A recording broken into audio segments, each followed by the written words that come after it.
You ever teach someone to outlive you? Not just keep them breathing through one bad night, I mean really teach them. Hand them everything you know about staying alive until they're better at it than you ever were, until the student could walk out of a place that would have buried the teacher. Yeah, I did that. And now I'm standing in a cabin at 4,000 meters where the cold comes through the walls like it's looking for something, and there's a pistol in my hand that somebody else loaded, and she's on her knees in the snowlight coming through the door. Her hands are tied behind her with paracord. Her hair's frozen stiff on one side. She looks up at me and she's not afraid. She tips her head a little like she's waiting to see if I remember the lesson. And that's when I understand they didn't bring me up this mountain to kill her. They brought me up here to find out if I still can. The first time I saw Myra, she was trying to walk the saddle. For people who don't know the saddle, here's all you need to know about it. It's a pass between two peaks, about a kilometer of exposed rock at altitude, and in winter the wind across it doesn't gust, it just blows steady like the mountain is exhaling and forgot to stop. Fit men with the right gear die on the saddle. They sit down to rest, and the cold finds the part of them that's tired and goes to work. She was 16, no real coat, a smuggler's truck jacket 2 sizes too big, boots that didn't lace. She was about 200 meters onto the rock and she was walking like the mountain owed her money. I'd been up at the relay hut checking the radio when I saw her through the glasses. I knew the truck. Everyone on that side of the range knew the trucks. They ran people and goods through the high routes for a man called Voss and his people, and 3 days before, one of the trucks had gone off the switchback below the tree line. They pulled 4 men out of it. Her uncle wasn't one of the 4. I came down off the relay slope and got out onto the saddle behind her. By the time I reached her, she'd stopped walking, which was worse than walking. She was standing with her back to the wind and her hands jammed in her armpits, and she was talking, not to me, she didn't know I was there yet. Get up, she was saying, get up, get up, get up. To nobody, to her uncle maybe, to herself. I didn't say I was sorry. People in that state don't want sorry. Sorry is a blanket you throw on a fire. You're going the wrong way, I said. She turned. Her face was wind-burned to the color of brick, and her eyes were the only wet thing on the whole mountain. There's a town, she said. Past the pass, my uncle said. There's a town, it's 40 kilometers and 2 more passes. You'll be dead in an hour out here. You're already dying, you just haven't noticed which part of you went first. Who are you? Daniel Reyes. I used to teach people not to die up here. I jerked my chin back the way she'd come. There's a hut a kilometer behind you with a stove in it. You walk back to it with me or you stay here and the wind takes the argument. She looked at the pass, at the long white nothing of it. I watched her do the math and I watched her lose. We didn't talk on the way to the hut. She fell twice. The second time she stayed down a beat too long and I crouched in front of her and didn't help her up because the ones you carry never learn to walk. Cold's the enemy, I told her. You understand that, you can beat it, it's just physics, it doesn't hate you. That was the first thing I taught her, and it was a lie. Not the physics part, the part about it being the enemy. The cold up there has never killed anyone on its own, it just waits. The thing that kills you is people, the ones who put you in the truck, the ones who left you on the switchback, the ones who decided 40 kilometers in the snow was an acceptable cost of doing business. The cold just collects what they leave. I let her believe it was the mountain for a long time. It was easier to fight something that didn't have a face. She stayed the winter, then she stayed. Over the next season, Myra became something I'd seen maybe twice in 30 years. Not tough. Tough is cheap up there, tough gets you about a day. She became calm. She had a way of stopping when everyone else sped up. A whiteout would come down and the panic in a normal person would start in the chest and climb, and you could watch hers just not. She'd kneel, get low, get her bearings off the slope angle and the wind direction, and wait the way the mountain waits. She also corrected me constantly, which I want on the record. That's a Bolin, I said the first week, showing her proud of myself. That's a Bolin from 40 years ago. She took the rope off me. Nobody loads it like that anymore. You'll cinch it and never get it back. She tied something I half recognized faster than I could. Where'd you learn rope? The army? The army. It shows. It became a thing between us. Every few days I'd do something the way I'd always done it, and she'd watch me with her head tipped and say that's not how anyone does that anymore, and most of the time she was right, which I never told her and which she knew anyway. There was a guide who worked the lower routes named Tomas. Loud man. Good in the way loud men are good, competent enough to be dangerous to himself. He came up to the hut one day with 2 clients and a chip on his shoulder, and he heard there was a girl up here the old instructor was teaching, and he made the mistake of deciding the ridge would settle who knew what. "Show me the famous student," he said. "We'll do the East Ridge she leads." The East Ridge in good weather is a walk. The weather wasn't good. I started to say something and Myra looked at me, just a glance, and I shut my mouth, which is a thing I'd learned to do. Tomas went out front because he couldn't stand not to. Myra led him. She stayed 3 steps back and quiet, and she watched the cloud coming over the far peak the way she watched everything, like it was a page she could read. 40 minutes up, the cloud arrived. Tomas hadn't called it. He'd been busy being in front. The wind came around the way it does on that ridge and visibility went, and Tomas did what loud men do when the world goes white. He got louder and he kept moving because stopping felt like losing. Myra sat down. She got the clients down with her, into the lee of a boulder, hood cinched, and she put her back to the wind and waited. Didn't chase him, didn't call out more than once. Tomas blundered around in the white for 11 minutes and came back to her boulder on his own because there was nowhere else the slope let you go.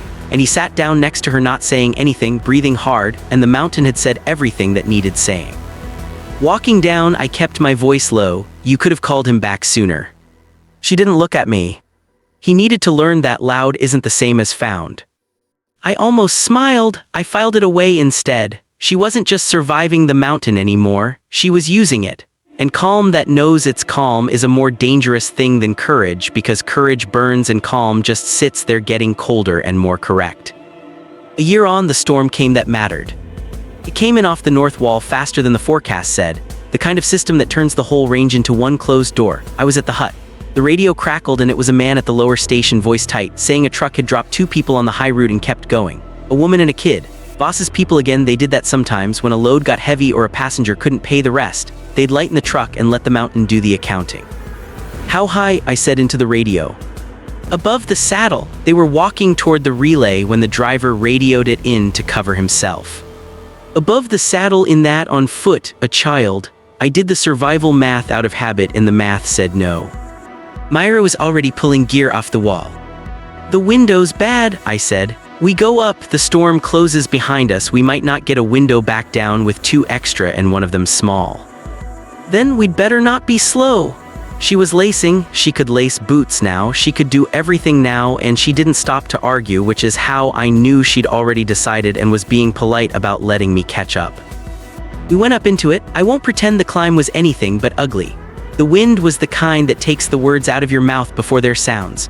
We found the woman first, down in a runnel off the trail where she'd put herself, smart, out of the worst of it, and she was conscious and she was wrong in the way cold makes you wrong, too calm, slurring, picking at her own gloves. My boy, she said. I told him to keep walking, I couldn't keep up. I told him the relay was uphill and to keep going up. Uphill into it, a child alone told to climb because climbing felt like progress. Myra was already moving. I grabbed her arm out of habit, the old reflex, wait, we don't know the slope above, it loads with wind, it could go. I know it loads, she said. That's why I'm going now before more sits on it. You bring her, I'll bring him. And she was right, and that was the moment, if you want the exact moment. Not a dramatic one. Just an instruction given to me that was better than the instruction I would have given. I took the woman.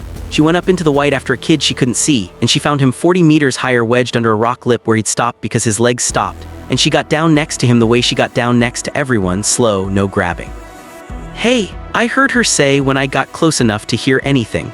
My name's Myra, your mom sent me, we're going to go find her, I need you to be boring and slow with me, okay? Boring and slow gets you home, loud and fast doesn't.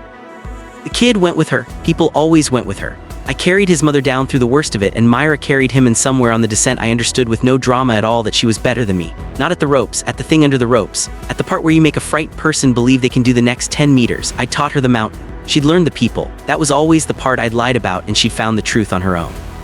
That was 11 months ago. Now I'm in the cabin at 4,000 meters, and it isn't my hut.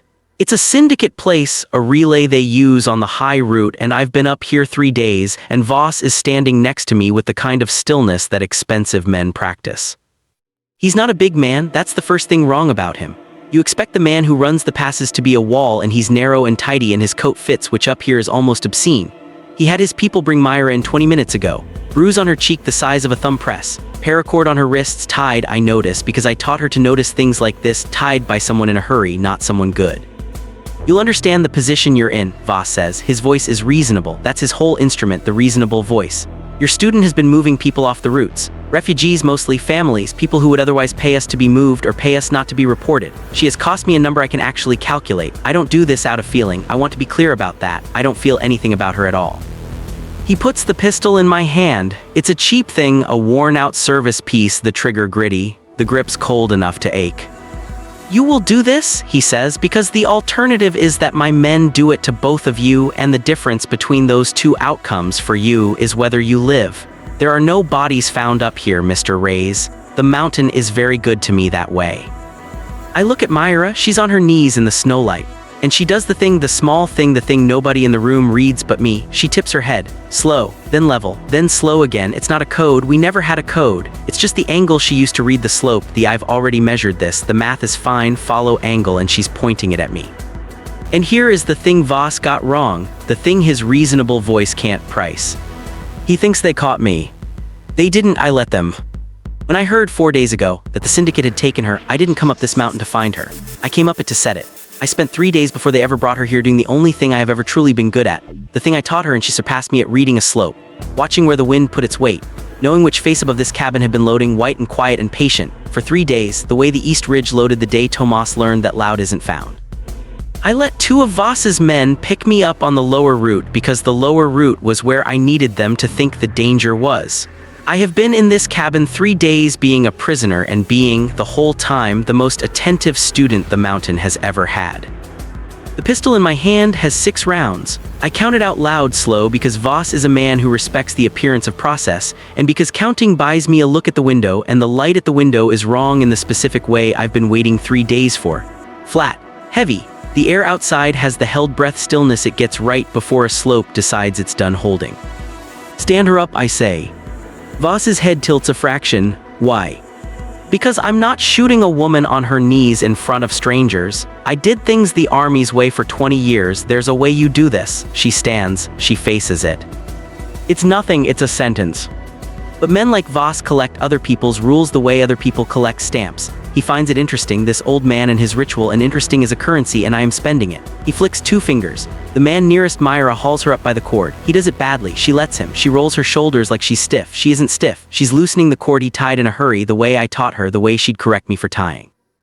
Any last words? I ask her. It's the line you say. It buys 3 more seconds, and 3 seconds is a slope's worth of time if you know which slope. She looks past me at Voss and she says, "You should have used better rope." Then a lot of things happen in not much time, and none of them are a fight because we don't win fights. We never won fights. That was never the lesson. I don't shoot Myra. I turn and put 2 of the 6 rounds through the cabin's north window into the white face above us, into the exact loaded shelf I'd spent 3 days reading. Not to hit anyone. You can't hit a mountain. You can only ask it a question, and the mountain, which had been holding its breath for 3 days, exhales. You don't hear an avalanche start. That's the part films get wrong. You feel it. The floor of the cabin, the whole world, drops half a centimeter and comes back, and every man in that room who runs these passes for a living has the same animal second of understanding, and they all do the loud thing. They all move fast. They all forget that loud isn't found and fast isn't safe, because they own the roads and they never bothered to learn the mountain the roads run over. Myra and I do the boring thing. We go low. We go to the one wall I picked 3 days ago because it's the uphill wall, the one with the rock spur behind it that splits a slide like a stone splits water. She's already got the cord off. She's already where I'd have told her to be if there'd been time to tell her anything. It doesn't bury the cabin. I didn't want it to bury the cabin. I'm not Voss. I wasn't doing accounting. I wanted it to take the slope between this cabin and the lower route, the road out, the thing they owned, and leave them up here in the cold with no trucks and no road and the dark coming, which it does, the way it always does, on schedule, indifferent. When the white settles and the air goes still again, Voss is on the floor with his ankle wrong under him and his reasonable voice gone. 2 of his men are digging at a doorway that doesn't go anywhere now. Nobody's shooting. There's nothing to shoot. There's just a narrow, tidy man who owns the passes, sitting in the snow that came through his own wall, finally up here with the rest of us. I take his coat. It's a good coat. He needs it less than the woman did, the one he lightened off a truck a year ago. You can't walk that, he says when he understands we're leaving and he's coming. The lower route's gone. You triggered it yourself. You've trapped us all. I trapped you, I tell him. We're not going down the lower route. We never were. I crouch so we're level, the way I learned not to do for people who need to learn to stand and absolutely do for men who need to understand their cargo now. You move people off this mountain for money, you've never once moved across it. There's a way over the back of the relay shoulder that isn't a road and was never a road, and it's slow, and it's cold, and it's mine, and you're going to walk it in front of me because if you sit down the mountain does the accounting, and it doesn't do it for you anymore. He walks. We came over the relay shoulder through the back half of the night. It is exactly as bad as I'd promised him, which I enjoyed more than I'll admit. Myra went front. She had the route off the slope angle in the wind, reading it in the dark like a page she'd read before, which she had because I'd walked her over it a year ago in daylight and told her remember this. This is the one nobody watches. She remembered. She remembered everything. She was always going to. We came down off the shoulder a little after first light into the saddle between the relay slope and the lower station. And there were lights at the station that shouldn't have been on, and people, and a truck that wasn't a syndicate truck, a county rescue vehicle, and 2 officers, and a third man standing by it who I didn't know and who, it turned out, knew us. Here is the part I didn't see coming, and I see most things coming on that mountain. It's my whole job. The man by the truck was the husband, the father. The woman Myra had carried down a year ago in the storm, and the boy who'd been told to climb because climbing felt like progress. They'd gotten over the border, the way the people on Voss's routes were always trying to and rarely did. And the woman, once she was somewhere safe enough to be brave from, had spent the year doing one quiet thing, telling anyone who'd write it down exactly where the high route was, exactly when the trucks ran it, exactly what the relay cabin was for. Nobody had moved on it. People rarely move on a thing until it's almost too late. But when a call came down 4 days ago that the old instructor and his student had both gone up onto the route and not come back, there was, finally, a file thick enough to put a truck on a road for. We didn't get rescued because we sent a signal. We never sent a signal. We got rescued because a frightened woman a year ago decided that being saved was a debt, and she'd been paying it down in the dark the whole time where nobody could see her doing it, the way the slope loads. They took Voss to the truck. He had his reasonable voice back by then, working on the officers already, narrow and tidy and explaining. Some of it would probably even work. Men like him don't lose all the way, they just lose this much. I stopped him as they walked him past. You said something in the cabin, I told him, about there being no bodies found up here, about the mountain being good to you that way. He didn't answer. He'd stopped spending words on me. I wasn't a customer. It's not good to anyone, I said. It doesn't take sides. You thought it was yours because you put roads on it and nobody you left up here ever walked back to say otherwise. But the people you leave here, some of them learn it. And the ones who learn it remember it, and it keeps. The cold keeps everything. You'd know that if you'd ever once stood in it without a truck running. They put him in the truck. I gave the officer the coat back to give to him because I'm not Voss, and a man shouldn't freeze in custody even when you'd privately enjoy it. Myra and I ended up sitting on the step of the rescue truck while they sorted the radio and the paperwork and all the slow machinery that comes after the fast part is over. The sun was up properly. The range looked from down there like something in a postcard. Which is the mountain's best lie, and the one it tells most often? You let them take you, she said, not a question. She'd worked it back the whole 3 days the way she worked everything back. Yeah. You walked up here knowing where that slope was loading, and you let 2 of his men put you in a truck. Yeah. That's the most insane thing I've ever heard. She was almost smiling. The bruise on her cheek had gone the yellow color they go. You always told me the mountain isn't the enemy, it's just physics, it doesn't hate anyone. It doesn't. You lied to me the first day on the way to the hut. I did. She nodded slowly, looking at the range. It was never the cold, it was always people. The cold just collects what they leave. You figured that out a long time ago, you didn't need me to say it. She was quiet a while, then not looking at me in the flat level voice she used for the things that mattered most, the voice that didn't go up at the end. If it had been you on your knees in that cabin, if he'd handed me the gun and told me it was you, I'd have done it. Whatever it was triggered the whole face, brought it down on all of us if that's what it took to not pull the trigger. I want you to know that. The words sat there in the cold, the way the true things did. I know, I said. Does that scare you? I thought about it. I'd taught her the mountain. She'd learned the people. She'd learned the part I'd lied about, and she'd learned it better than I knew it. No, I said, because you'd have found a way to save me first. Same as I found the way to save you. You just wouldn't have needed 3 days. You're faster than I was. You always were. That's the whole point of teaching somebody to outlive you. She looked at me then, that tipped head look, the reading the slope look, and whatever she measured, the math came out fine because she leaned back against the truck door next to me and didn't say anything else and didn't need to. The passes would open again. They always do. You can't close a mountain, you can only close a road, and roads get rebuilt by whoever wants the money badly enough, and somebody always wants it that badly. There'd be another Voss by spring. Another truck, another winter, another kid told to keep climbing because climbing feels like progress. But the woman who'd paid her debt in the dark was over the border with her boy. And the man who thought the mountain was his was in the back of a truck learning it never had been. And the student I'd taught to survive had turned out to be the reason I did. The cold came down off the range the way it does in the late morning, clean and total and not caring about any of it. We sat in it a while longer before we got up. We were in no hurry. We knew how to be in it now, both of us. We were still good.